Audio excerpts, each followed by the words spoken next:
Let's get to the bottom of this one. Unspoken truths that I miss one. Tap into the minds of the people, rather acknowledge before I dismiss one. Atheists, Muslim, Christians, Buddhists, they all got usage, all got perspective. It's a collective. Get to the bottom where the truth is, where the heart's uncovered, where you detox from all of the lies you smothered. When them tries could have killed you, but with faith you recover. Yeah, peel off the makeup, we finna take off. Never said it'd be a cakewalk. Meditate till we charged up. Execute goes regardless. Decalcify my pineal.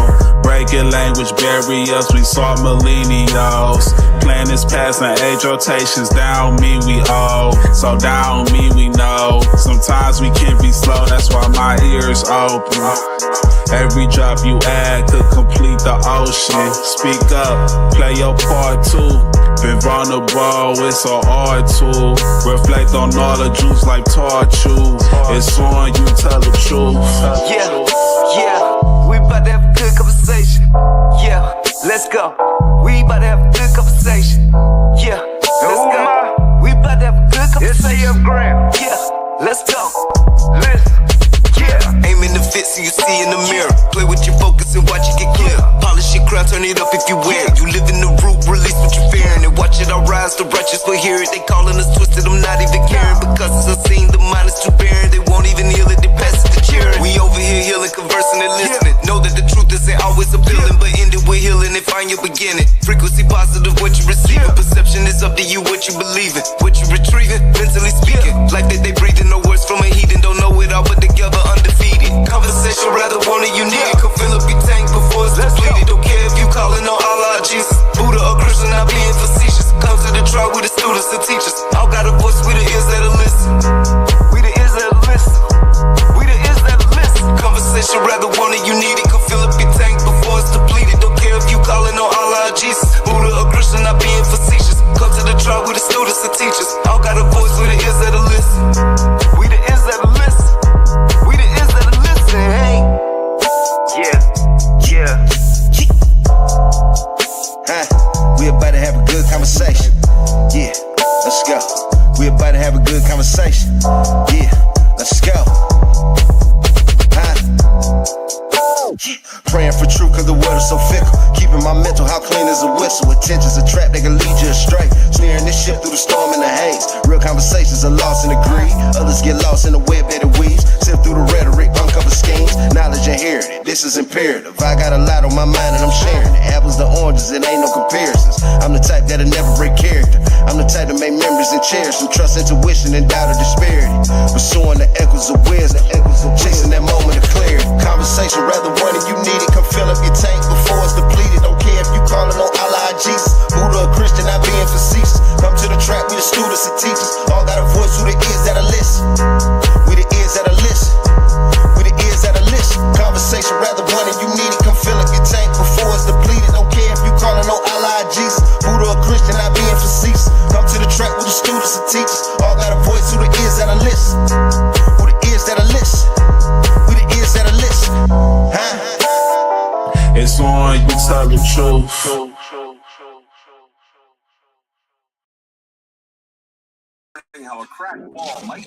Peace, everyone. Let me mute these mics real quick. Peace. Tonight, it's different. We are not breaking anything down. We're sitting with something real because some stories aren't meant to be explained. They're meant to be heard. So tonight we ask, what does it take to still be here after everything? Can you read the deeper meaning, Golden Eagle? Yes. There are moments in life that don't just hurt. They change you. They shift how you think, how you move, how you see everything around you. And in those moments, you're faced with something real. Do you stay in what hurt you? Do you fight to survive it? Or do you find a way to grow through it? Tonight, we're sitting with someone who didn't just go through it or didn't just go through something. They lived it. Let's have a good conversation. Peace, Deshaun. I muted you too. My bad. I unmuted you. Peace. Thank you guys for having me on again for the second time. I know this time will be a little bit more in depth, but I want to share my appreciation with you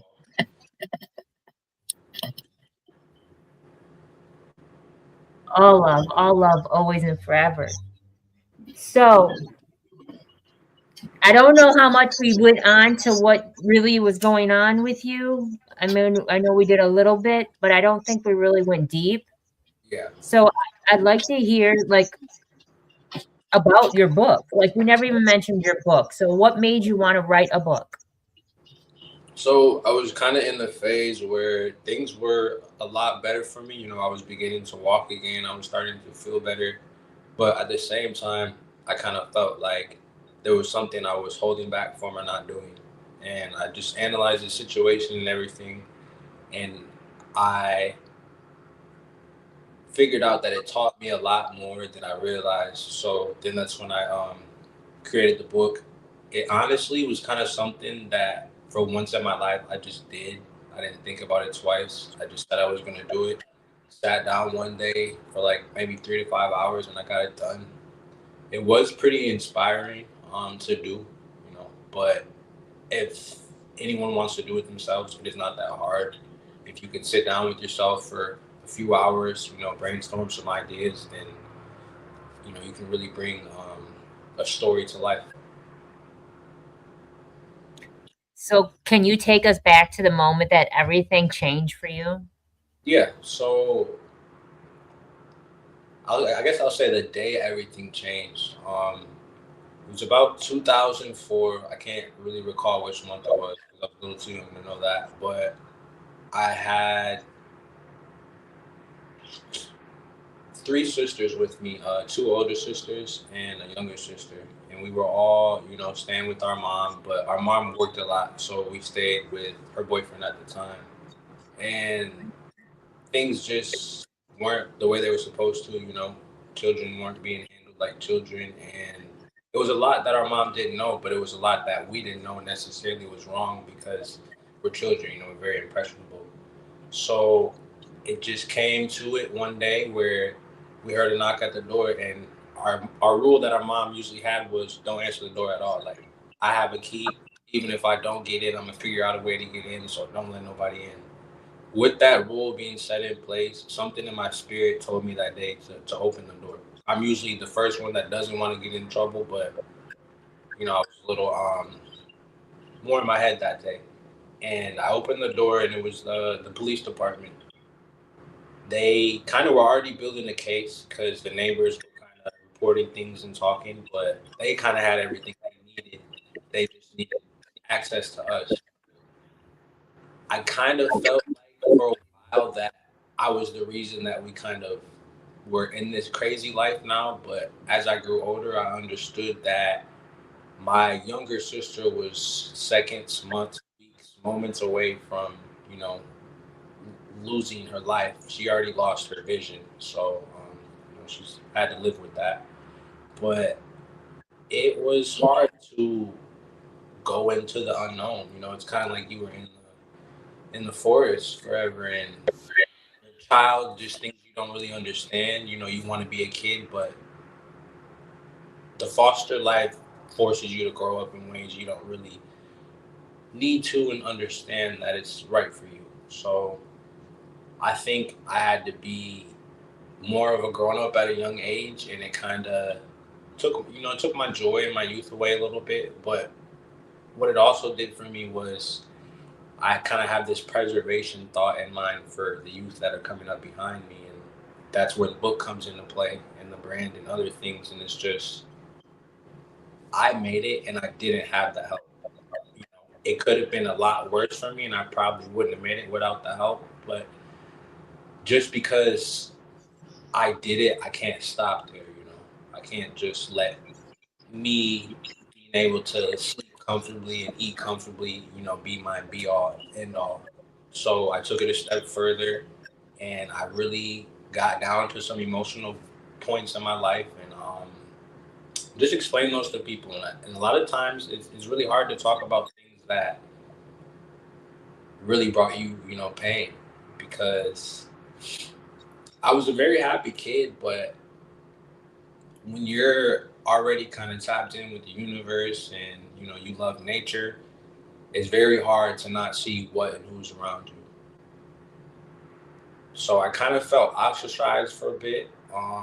We were back and forth in between a few adopted families, and until someone like actually adopts you in court, you're not like set with a specific family. So I'd probably say for about maybe 8 to 10 months, we were in what they call the FIA, and that's it's basically this organization that has kids during the day, and they basically try to get them into foster parents who are volunteering or into people who who want to do it long term. And the thing I have to say is the system isn't as beautiful as they make it. A lot of these kids end up with people who don't need kids. A lot of these kids end up with people who just can't support them emotionally because having to get dragged away from your family, that's something that you can't really recover from that unless you're in the right atmosphere. And a lot of the times people aren't shown who their family is in the true light, so you're kind of grown to resent them, and it's a little bit harder when you want to get older and connect. So what happened to you before you got removed? What happened to you? So me specifically, I can't like really recall everything in detail, but I can tell you that I remember being in the hospital. I'm not sure if it was for a few weeks or a few months, but I was bandaged up everywhere, from my face down to my feet, private parts, everything. I had some pretty bad burns, and the burns got so bad that they were bubbles, and they probably were about like maybe 3/4 of an inch high, probably about the same width, and it hurt too much for them to try to pop them. So what they had to do was basically sedate every area where I was blistered up. That was a very traumatic experience because the person that my mom was with at the time kind of was like the leader in that activity, and it kind of led to me not really wanting to be here at a young age. Like even though I didn't necessarily know what wanting to leave this earth was, I just life felt good, but then for a moment it just felt like someone was after me, and I couldn't really tell what it's for because I'm just a kid. But yeah, that took me out for a couple months. Even to this day, probably have to put a flashlight on me, but you can still see the bruise marks everywhere on my body. So before we get into the next question, I'm gonna ask anybody if they have anything to ask. SJ Graham, do you have anything? Oh nah, I'm just listening. I'm listening and soaking it in. Okay. Golden Eagle, do you have anything? Yeah, and no, I'm just trying to take it in too. I think obviously those burns were from abuse, obviously, right? I guess that's Yeah.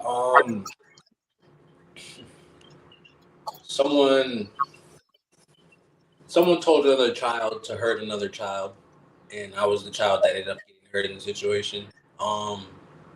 It was boiling water. Probably was 5th-degree burns or whatever's above third, and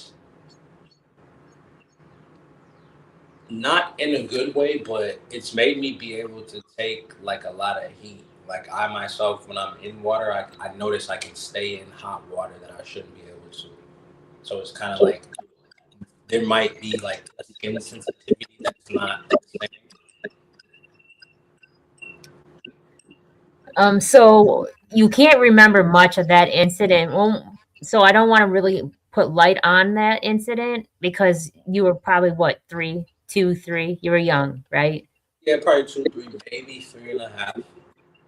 Okay. Young enough to be like active up here, but not young enough to give you a list of blueprint like I could now. Yeah. So what was the next thing that made everything change after that? And because then you got into the system, And then once you were in the system, did anything become normal ever for you? When whatever they say normal is. The only normal part was when I was with the few people that had me before I got adopted. And those were just families that would take us, whether it be a weekend or a night where we just didn't have a place to go, or, a family before just didn't want to adopt us. And there was this really nice lady, Miss Nancy. And what she did was she treated us like her kids, like kids should be treated. And that was the one thing that a lot of people lacked. They kind of treated you like more so property, or like half a person, or like a secondhand item. And already being in a situation in a world where you know nobody and you don't really feel the love that you need to grow and be the person you could be, I really appreciate it.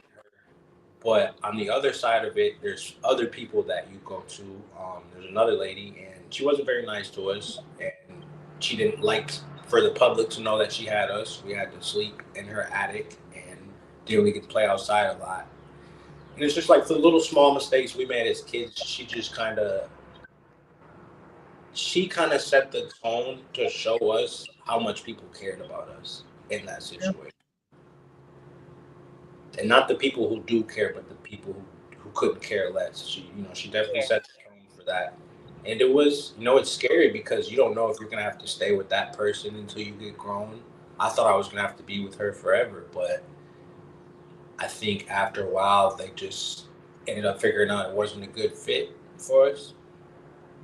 But I probably say the only time it really got like good was when I was 18, but even then I was on my own. I didn't know much. People don't understand it. It's different being 18, regular 18, and being 18 in the foster system, because you're supposed to have resources, an apartment, a car, things set up for you. And a lot of the times, if you were with someone long term, those resources were being neglected and used on different things they weren't supposed to. And when you get older, those organizations, they're not really too friendly with trying to give you the help that you need. I've been trying to get that specific help since I turned 18, and everyone's kind of throwing me every which way on that. So, I don't know how deep you want to go into this, or do you want to go in where you're going to go from here out? No, you can ask your questions. Sorry. So, what kept you going when it felt like it was just a little bit too much in life? So,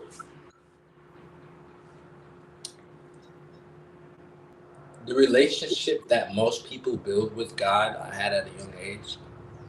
I just didn't know really how much of a presence he had on me, and just universal, how much of a presence I had with my guides and spirit team.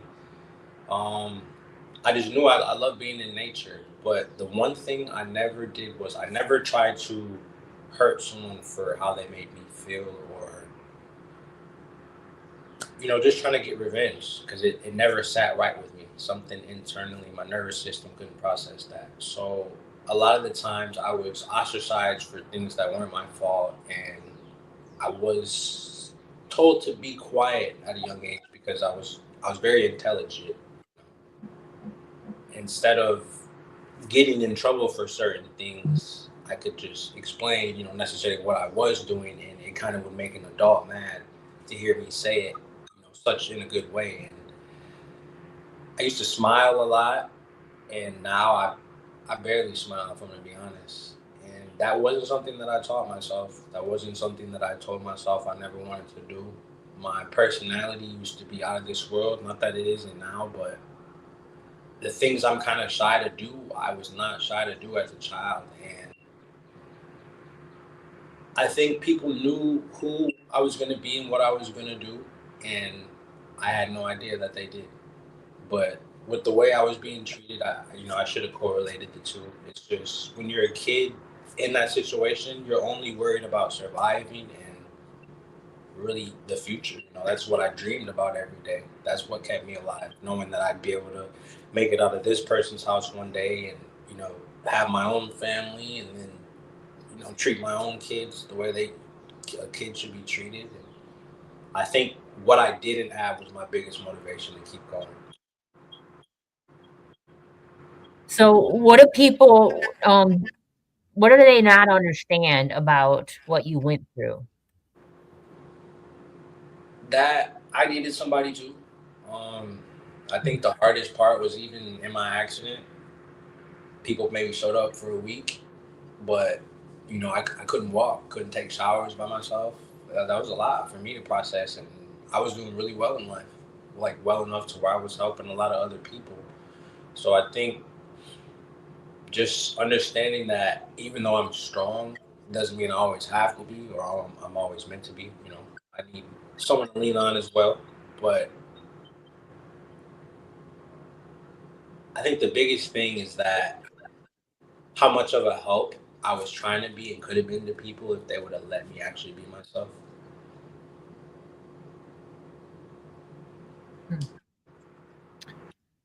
Do you have anything, SGF Graham?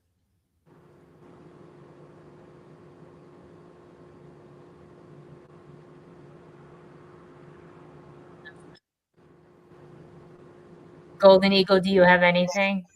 No, I just want him to carry on with this. I want to hear this story for sure. Okay. So, what happened? What happened with the car accident? I know we touched base a little bit on it last time, but this is the time to really tell it. So, what happened? So I was done door dashing. It was 3 a.m. I was going home, probably about a mile from my apartment, and no one else was on the road. It was just me, and I was listening to some praise music, and there was this new song out, and it was called. Well, lyric goes like, "Said, give me one break. I need faith. Faith to believe you." I'm pretty sure everybody knows that song. I think Tim's kind of did research, but I was just worshiping, man, and just singing that song because I was grateful that I had just got a car for my birthday. And it took me like 3 years to get my own car again.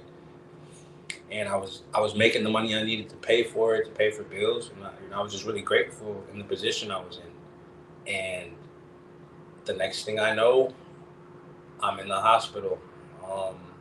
But to go back to the story about the street, I basically didn't know what happened. Just woke up out of surgery, but I have a video of what happened. I didn't realize that I was actually making content when I was at the light, kind of like a praise video, and it didn't cut off at all. It kept playing, and you can see in that video me at the light. It turns green. I turn my signal on. I pull up, wind my wheel, and I don't even get to really turn. And you see my wheel get popped back, and you kind of just hear me screaming after that. I had a collapsed lung. I had a hernia. My ribs were broken on one side, and I had to kick my windshield out. That's where through the windshield that title comes from. The doctor told me the bone that I broke on the inside of my ankle was almost impossible to do, and I feel like I only did that because my car had flipped over and it caught fire, and I wasn't gonna make it out if I didn't kick as hard as I could. So potentially almost kicked my foot off my ankle, but at the same time saved my life. So that was really hard just by the no support that I didn't have, and the people who hit me, they didn't take ownership. No one really knew that I had the video, and to this day, no one really knows that I have the video. But it is something that I do want to share because I think that takes you beyond, what the book can tell you and what I can tell you. It kind of sits you almost as if you were in the passenger seat. I've had a few people that tell me they can't watch it all the way through. I haven't watched it all the way through myself. So another thing is I have a blocked memory. All I remember is being at the light, kind of praising. So I am glad that I do have the video, but I am kind of fearful one day that it's going to come back at a time I may not be ready.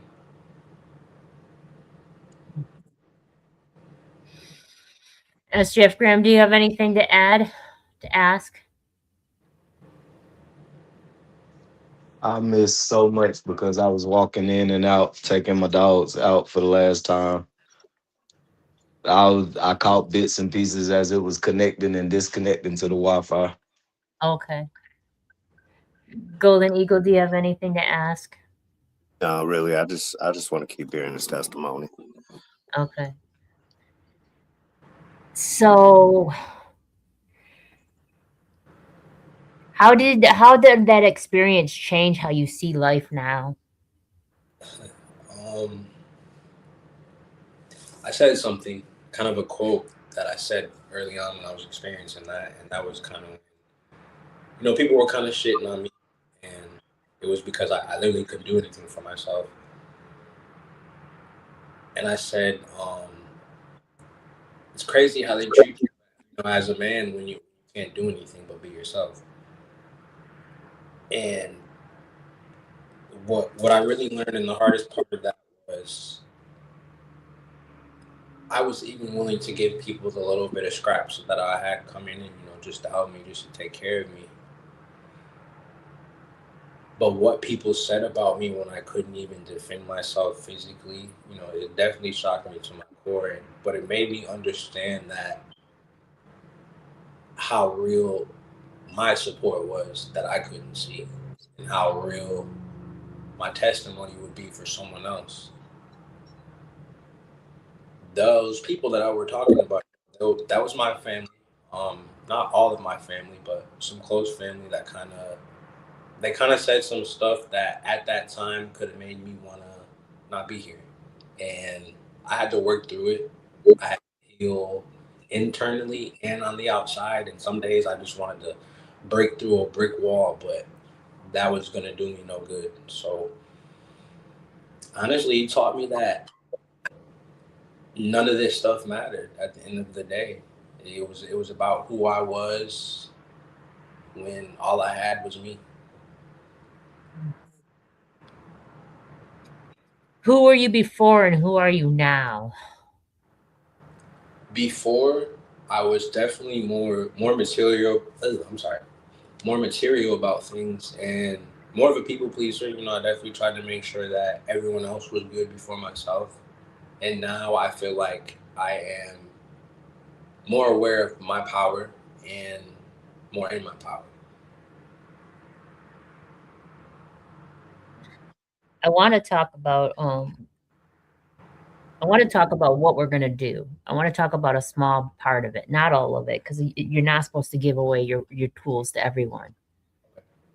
But we're going to put a fundraiser together, you and I and the team, and we're going to be able to do better research before people go into foster cares. How important is that to you? That's extremely important.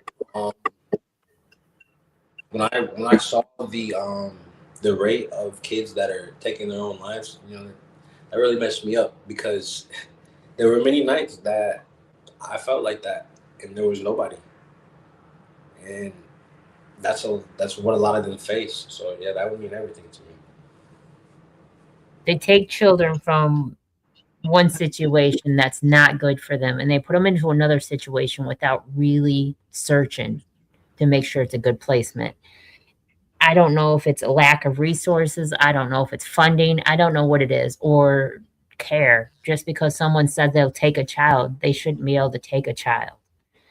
I think they have to go back. They have to, constantly talk to them children more than once. And I don't think the foster parents could be around when they do have these conversations with their children. I think they have separation is key with the foster system. Intimidation is a factor that they use on either side. So if you want to make one difference with your testimony and everything in life, what would your change be? I would want to leave something specifically for them. You know, because everyone does stuff for kids, but no one does something for them specifically. And I don't see why. There's a lot of resources, a lot of money in this world. But I don't know. Maybe if I could kind of take that book and make like a documentary or a movie to give people another visualization, um, I think that'd be great. But I want someone to be able to use this so they can make it through, not so they can see me and feel like I'm at the stars and they're on the ground. Because we're all at the stars, but it's hard to be at the stars when you got darkness all around you. And I know it. I know it's not going to be an overnight thing, but to know someone's there for you in that situation, like I said, it means everything. So, Star Child, what made you come up with that? Star Child, having to be a light in a dark place. Let's see the clothing brand one more time. All right, so I will start with something for the ladies. This is a ladies crop top that we have. Rhinestones in the front. Star Child in the back. I've got a varsity jacket on right now. And I know it's hot, getting hot, so I got some men's shorts. These are French Terry shorts, so I really advise you guys to get some if you could. They're very comfortable. They're not going to be riding you, and they're very spacious. You don't really feel like putting on shorts. It kind of just feels like some comfy pajamas. Not in the material, but you know, in the way that they feel on you.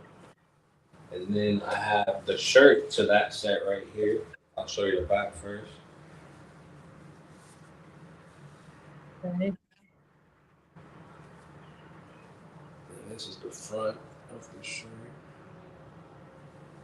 And these are all 100% organic cotton. So like when you wash them, you're not gonna get the fuzzies on your shirt. You're not gonna make sure I did my research before I started this. So, for those that don't know, do you really know who your father is? Were you raised knowing who your father was? I know my dad, but I wasn't. My dad was someone that they kind of kept in the background. You know, they talked about my mom a lot, but they never really brought my dad up, and I think that was because then he was kind of going to make the connection for the other stuff that I didn't get to learn about, and maybe another side of the story as to what actually happened. Because he wasn't with my mom at the time. He lived in Chicago, and we lived in Michigan. Did he ever try to reach out to you when he found out you were in foster care? He did, but as I said, foster care wants you to be bitter, and they do their best to do that. Oh, okay. It's kind of like keeping a rat in a cage and bringing him cheese so that he can think that you love him, but he doesn't really understand that he's in the cage. I get that. I get that. Is there any questions? Any questions that you have, Golden Eagle? Actually, I did just have a couple, but I kind of lost. I'm just listening in. You said your dad was in Chicago and you were in Michigan. Are you still in Michigan? Yes, I am. Okay. Where at? I am city of Kalamazoo, but not in Kalamazoo. Okay. Yeah. All right. I also just want to say, obviously, you talking about writing your book, man. I find that really inspiring because I've been contemplating doing that for a long time, honestly, and I still just haven't put pen to paper, So I really admire that, man. I admire that in a big way, and I guess that's really about it, man. I love what you're doing right now, honestly, I do. And also about the child care, the system, man. It's something I've always thought is, and I say we as in a society, but we have a tendency of taking these children out of their homes for the to see to their to make sure that they're good, and then once we do, I don't feel like we spend enough time making sure they're good, really. And so that's, I don't know, that's just one of the things that kept sticking in my head, was just how, like I said, we do it for their well-being, but then we don't, after removing them from whatever situation we're removing them from, we don't spend enough time ensuring their well-being and looking after it and seeing into it that they're still actually getting what they need, like you said, having to live in an attic. Or I know plenty of stories that are similar too, where the children are removed from the home because of neglect or abuse, and then they're put somewhere and they're still neglected, and it's like the state itself doesn't take the time to ensure or assure that the kids are actually getting what they need, and that's always bothered me, man. I just, yeah, that's always really bothered me. Like I said, I've seen that case anyway enough times growing up, and even as an adult, and it just hurts to know that we're taking a step forward and then watching these kids take steps back to when we put them somewhere where they're not really getting what they need. It kills me to think about it, honestly. Like, think about the animals that they take from the jungle to the zoo, in a way. And that's kind of how I see adoption. If it wasn't involved, there wouldn't be so much care who they were with. A lot of it is, a political aspect, because you're a ward of the state. The state gets paid to have you. They get paid to have you go to public school, and whoever has you gets paid for you very well. And as an adopted kid, people make you live a life that you don't really have to, because they pay you enough to wear what you want. They pay you enough to go to the school you want. They pay you enough to have experiences in life. It's just after they give that money out, no one really cares. Right. Yeah, and that's something that I saw this thing, and this is probably about 10 years ago, but I saw this thing on, like, I don't know, I think it was like a 60 Minutes or something, but they were talking about a family who foster cared for like 10 children. They talked about what they got paid from the state, per child, and how they bought this $250,000 home with the money, and these kids were all bunched up in a room and neglected the whole time, and it's like the state's paying these people, but they're not looking into making sure that what they're paid for is being used for the proper cause, and it's sick, man. It's really sad, honestly. Obviously the state they give people food stamps and they make sure they're using it for food, but they'll give a foster parent cash or a check and not make sure that this foster parent is using the money for the children. It's just it's insane, man. Yeah, I'm not gonna lie, you said something as if you were the monster under my bed. Yeah. And I won't go too much into detail because that part does, make me a little emotional, but it is what you said. And the lifestyle that they want to, and in the end, you have to go figure your life out. Right. Yeah, it's insane, man. It is. And like I said, and what makes it even worse is that, like I said, this was 10, maybe even 15 years ago when I saw this, that the show that comes to mind. And it was, it was like I said, I think it was like a 60 Minutes episode, but they were discussing how that's almost a normal practice. And it's like, we're aware that this is normal practice, and yet still here we are 10 years later and nothing's been done about it. It's like I said, man, it's upsetting to say the least, honestly.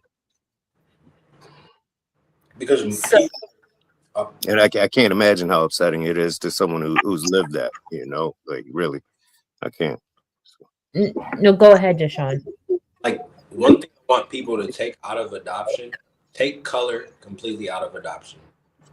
Color does not mean anything. If someone who's white wants to have a black baby and they can do it, that's fine, because in a lot of situations, you'll get placed with someone off of color, and that's not the right fit. Yeah, I agree.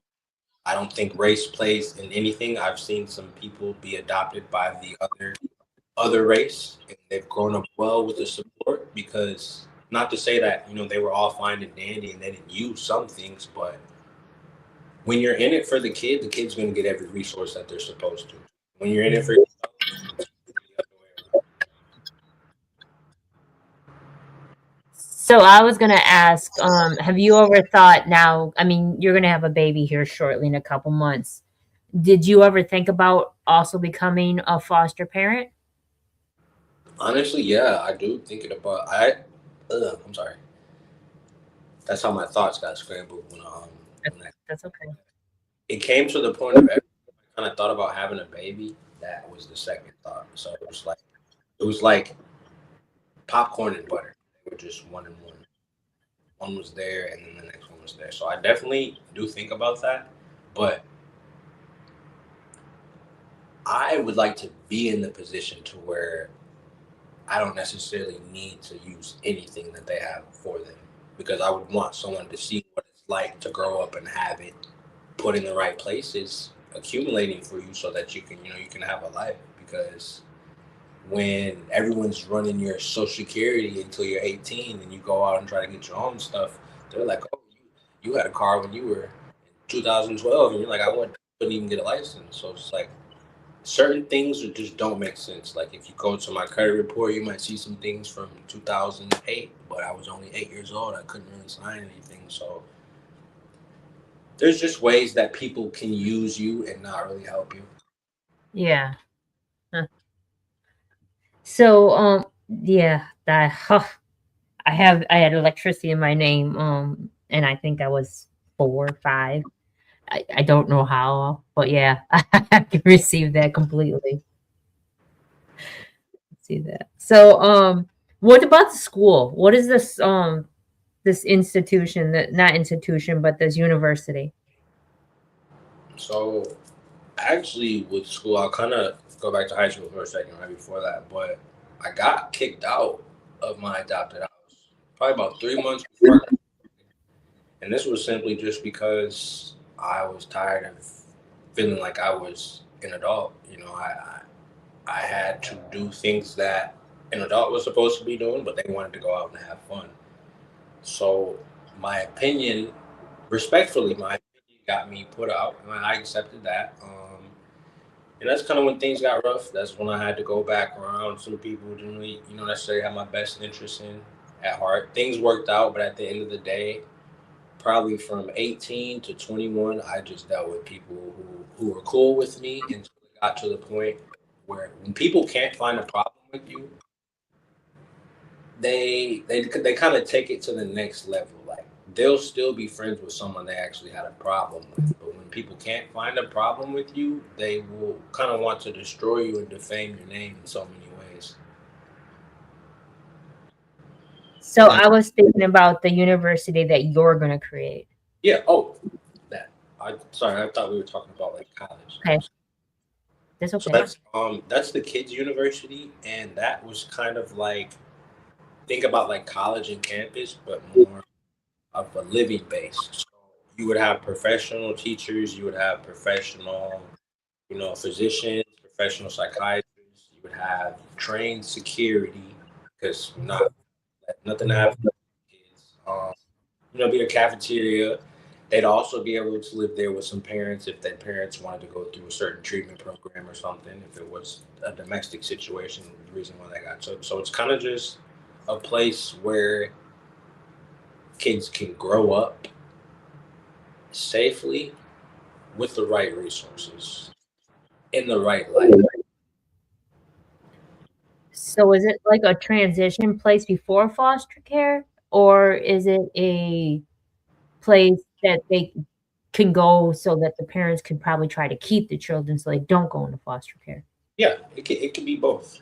It could be Okay. some kid wants to say, hey, I feel better here. What it doesn't do is give you to another adult for 18 years or 15 years, and they have all your rights. They have all the money that's coming to you. It gives you, well, basically, the only thing that I guess it does as far as taking from you, it just puts you kind of in a place for as long as you want to be there, but it doesn't restrict you in any type of way. This would give them full access to the stuff that's actually theirs, and they wouldn't have to wait on someone else's method or, you know, to receive what's theirs. So it's kind of like how the adoption system should be run in a way, but not with the in-home thing. That's kind of what I personally wanted to do, where they stay there and they can, you know, grow up there, learn skills, and they can learn about what career they want to go into. Because school teaches you certain things, but at the end of the day, you got to go back home to these people, and school is only 8 hours a day.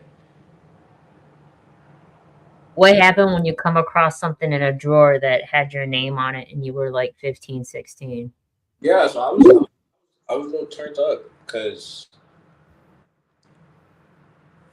What was it? it was a check with some money with my name on it. But at that specific time, it's kind of like I was led to believe that money was tight, or that I couldn't necessarily participate in certain sports or do certain things. But it was never really tight. It's just people wanted to live a certain lifestyle, and we paid for it. SGF Graham, do you have anything to ask?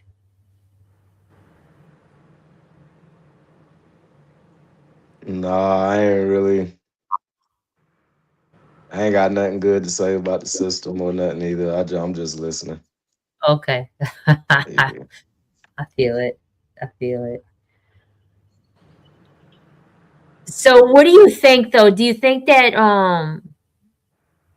your life would have been different if the system had really worked for you and not kind of failed you? Or do you feel that you're grateful that everything that you've experienced because you're better than, and I don't mean better than people, just better than your generation of what you were raised in? Like you're nothing like your siblings and your parents.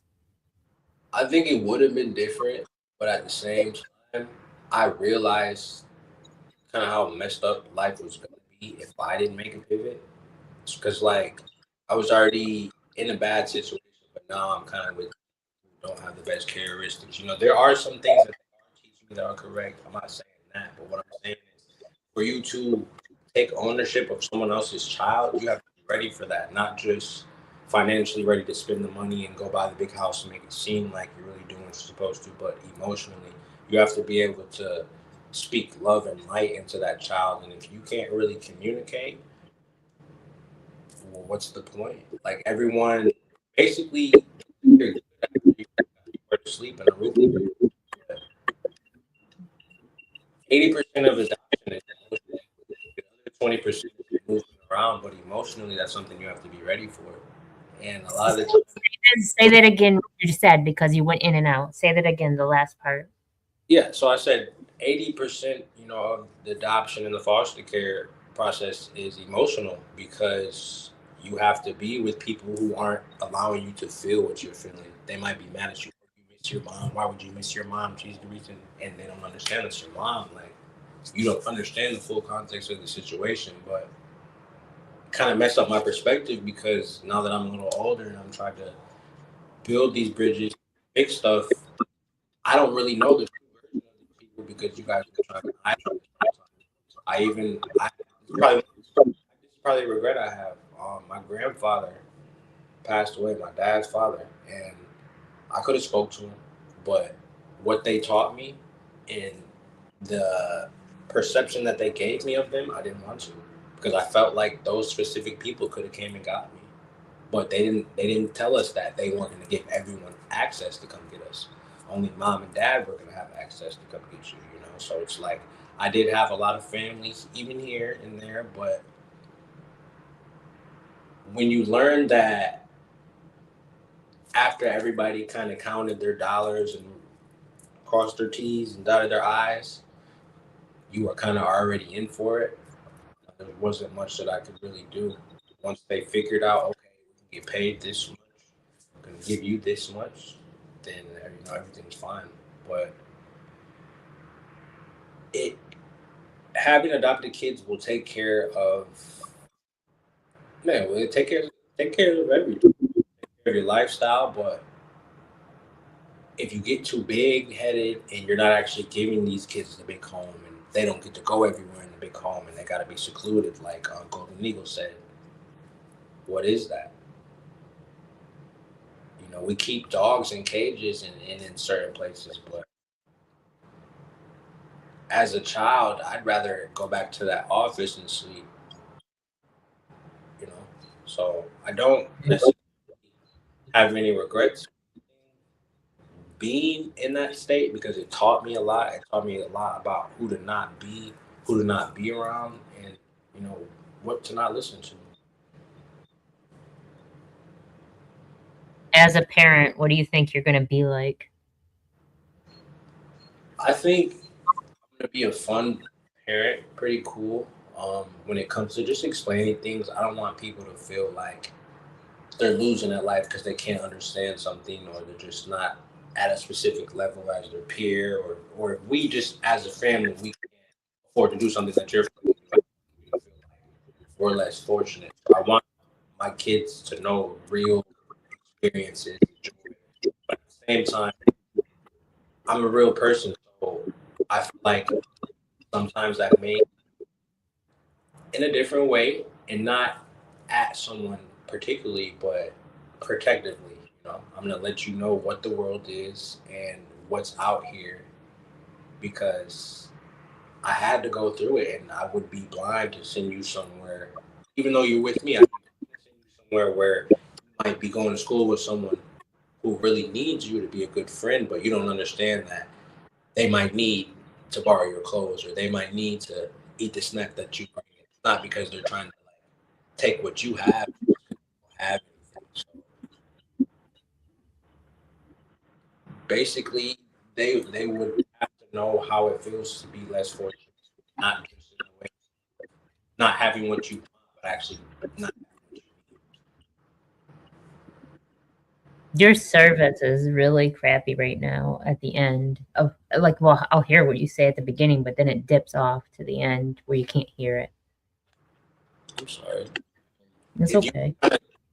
pinpoint like a point where you didn't hear me, I can try to go back. Did you catch everything, Golden Eagle? Is there anything that you missed that you wanted to hear? No, I think I was definitely understanding what he was saying. I mean, it was kind of cutting in and out, but I was definitely picking up what he was putting down. Yeah. Okay. Yeah, I pretty much heard it too. So, do you feel that it made you better or bitter? It made me bitter before I got better. I gotta be honest. Mm. There was some stuff even to this day. You know, there's some stuff some thoughts I keep in my head I don't share with everyone else because I understand what that actually means. I understand both sides to things. Like Yeah. even though I experienced some of the worst things that a child or a young adult or even an adult should experience, I had to go through that most of the times alone. So I'm not gonna dish something back out to give you the same level of pain. I'm stronger than that situation, so it doesn't mean that I have to make everyone feel even with me in that sense. So let's do the positive, passing positive wisdom on to the next, whoever is listening to this, that will help them get through the day. And then we're going to go to the reflection and stuff like that so we can wrap it up. So what is your positive affirmation that you have to tell people? That you, at the end of the day, if you're a kid, you know, if you're a grown up, one day you're gonna have full direction over your life, and you're gonna be able to make the right choices. And it's gonna be very important that you make the right choices, even when it doesn't bring you the right outcomes that you want to be in the situations. Everything has an effect, and just because there's a negative effect on you doesn't mean that you have to put that same energy out. Some of us are just put here to go through the hardest times so that others can know it's possible. And after a while, I understood that, and I didn't take so much stuff personal.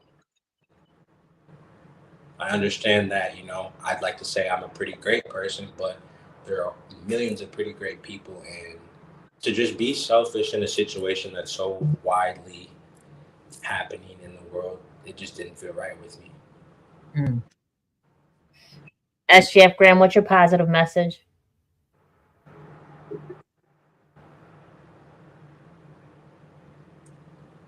Don't give up.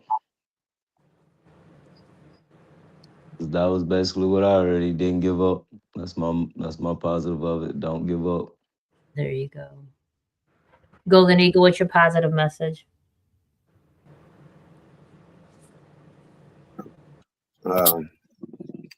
Probably just the same as I always tend to go to. My go-to is just love, man, especially when it's hard. Love, you know, love this cruel world and all of us in it. And obviously, most importantly, love yourself. I'm going to say something that a lot of people may not agree with, and that's okay, because like I said, I'm saying it, not you, so you don't have to agree with it. Think of life this way. You asked for this before you even got here, all of it, from your parents to your siblings to the people that hurt you the most. This is a contract that you signed up for, and it's entitled for you to be able to learn that experience that you had to learn, because you wouldn't have been able to learn it from anyone else. Even your enemies are not your enemies in your soul. We're all one. We're all connected. You wouldn't have learned that from somebody else who didn't have that face or that attitude or that image. Not what you did learn. It would have been different. So you signed up for this, learn the lesson you had to learn from it. And our job is one thing only, and that's to break generational curses and traumas, so the next generation doesn't have to suffer. Just my opinion. All right, so go ahead, read the reflection, Golden Eagle. Okay. Sometimes strength doesn't look loud. It looks like staying still here, still breathing, still choosing to move forward.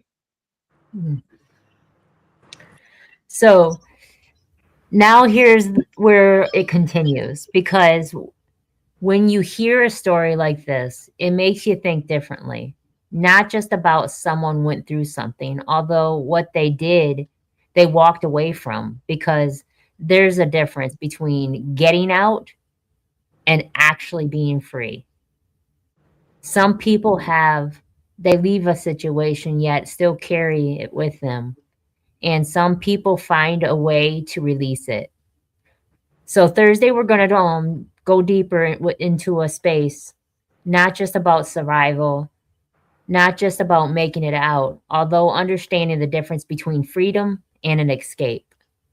Thursday's episode is going to be called Freedom or Escape. And I want to tell Deshaun, I cannot wait to meet you, just to give you a hug, to let you know that I'm grateful that you're here.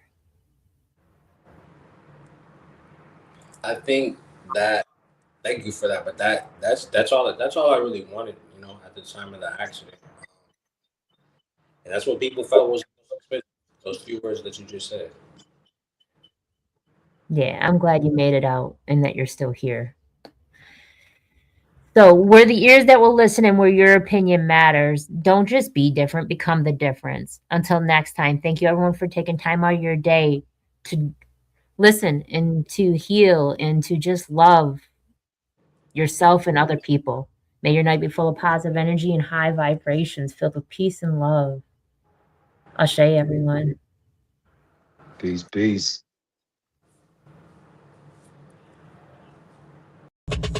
Let's get to the bottom of this one. Unspoken truths that I miss one. Tap into the minds of the people, rather acknowledge before I dismiss one. Atheists, Muslim, Christians, Buddhists, they all got usage. All got perspective, it's a collective. Get to the bottom where the truth is, where the heart's uncovered. Where you detox from all of the lies you smothered. Where them tries could have killed you, but with faith you recovered. Yeah. Peel off the makeup, we finna take off. Never said it'd be a cakewalk. Meditate till we charged up. That's Hugo's regardless. decalcify my pineal. Breaking language barriers, we saw millennials. Planets passing age rotations, down me we owe. So down me we know. Sometimes we can be slow, that's why my ears open. Every drop you add could complete the ocean. Speak up, play your part too. Been vulnerable, it's so hard to.